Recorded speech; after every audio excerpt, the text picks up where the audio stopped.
Hoy, Jepoy! Bakit? Alam mo, sabi sa akin ni Christian kahapon, takting yun, niyayabang ka ata nun eh. Ikaw daw yung kumuha ng mga itlog ng manok, tapos pinagbabato mo daw, papayag ka nun, tapos sabi sa akin nung isang araw, ikaw daw yung nagsulat ng bototoy dun sa kotse ni Kuya Eman. Papayag ka nun? Kung ako hindi ako papayag dun, sasapakin ko talaga yun. Sinabi niya yun? Nasaan yun? Panapok talaga sa akin yun. Ayun, Jepoy, niyayabaan ka pa na nung isang araw pa yan eh. Kung ako sa'yo, talaga sasapain ko yan. Yabang-yabang yan sa'yo eh. Hoy, Christian! Bakit? Ano yung pinagsasabi mo, ha? Isang itlog lang naman yung kinuha ko, ha? Tapos yung pototoy dun sa kotse ni Kuya Eman, inutos mo lang naman sa akin yun, ha? Yung yabang mo, ano yung pinagsasabi mo dyan? Ikaw nga umihi ka nga nang naglalakad eh. Tapos pinagbabato mo yung mga bubong dun eh. Yabang neto. Di ko naman sinabi yun. Sinungaling, kakaila ka pa. Sabi mo sa akin nung isang araw, ang asim-asim ni Jepoy, hindi pa nga naliligo, sabi mo. Dahilan-dahilan ka pa dyan, panapok na lang. Hindi ko naman talaga sinabi yun. Ba't ayayabang nyo porque dalawa kayo? Hindi ko naman talaga sinabi yun. Ang yayabang nyo, susumbong kayo. Tao po! Tao! Ano yan? Magkano po kaya yung pansit canton? 15. Ay, teka lang po ate. Yung po kaya, yung suka po, magkano?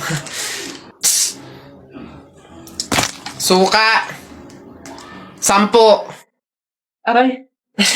Wait lang po ate. Nagtatanong pa lang po kasi inaabot nyo na agad. Yung na lang po, tanong ko lang po kung magkano yung presyo ng itlog. Pa yan. Itlog. 8.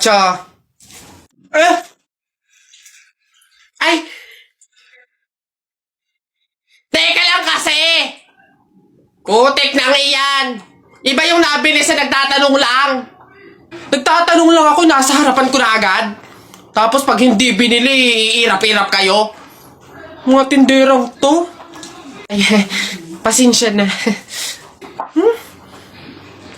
Magkano to lahat? Pabalot. Boboy, ang dami mo namang pogs. Sana all. Oo nga, panis. 2 dangkal na, Siyempre, mga bulok kayo. Magaling ako makipaglaban sa pogs, eh. Hello, Buboy! Hello, Tep! Tep! Hello, Tikya!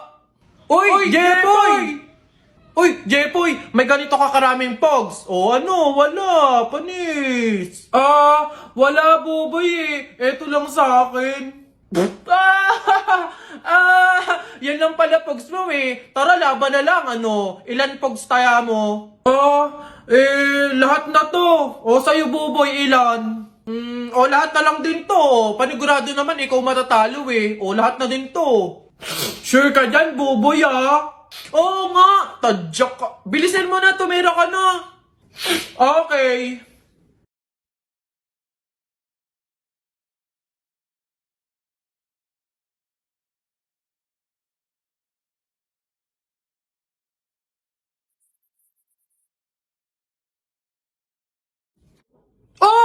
Panis! Panalo!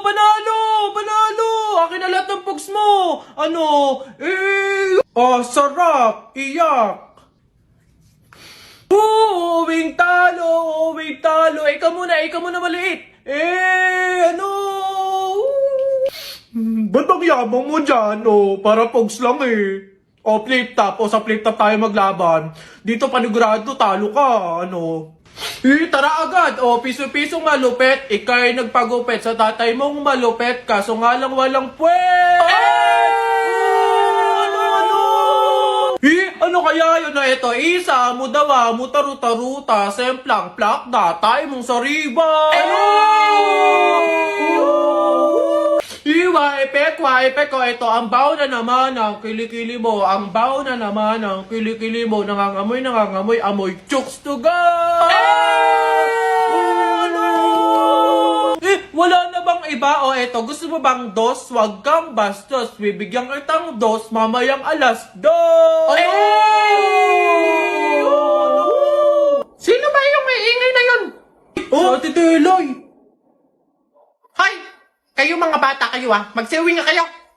Huwag kayo magingay dito Ang babantot ninyo.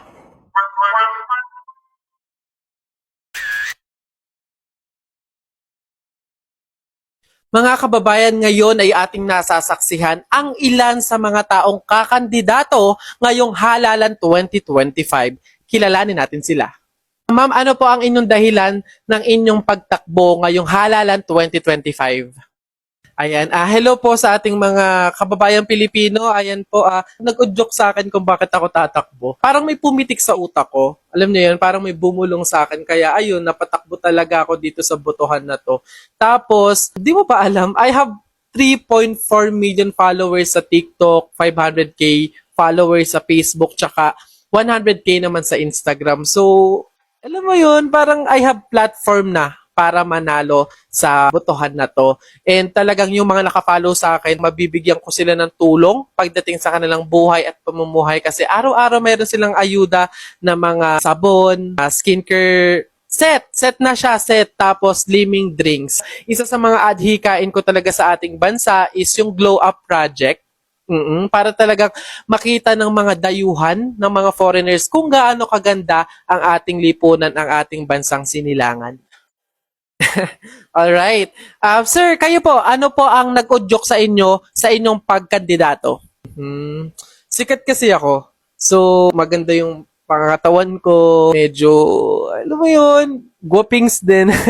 Kaya feel ko, fit talaga ako dito na tumakbo ngayong botohan. And ayun, marunong din akong kumanta, sumayaw. Sample ko, ginaya ko. Sige ba? Okay. Tuloy pa rin ang awit ng buhay ko. Magbago. Ginaya ako. Ayun.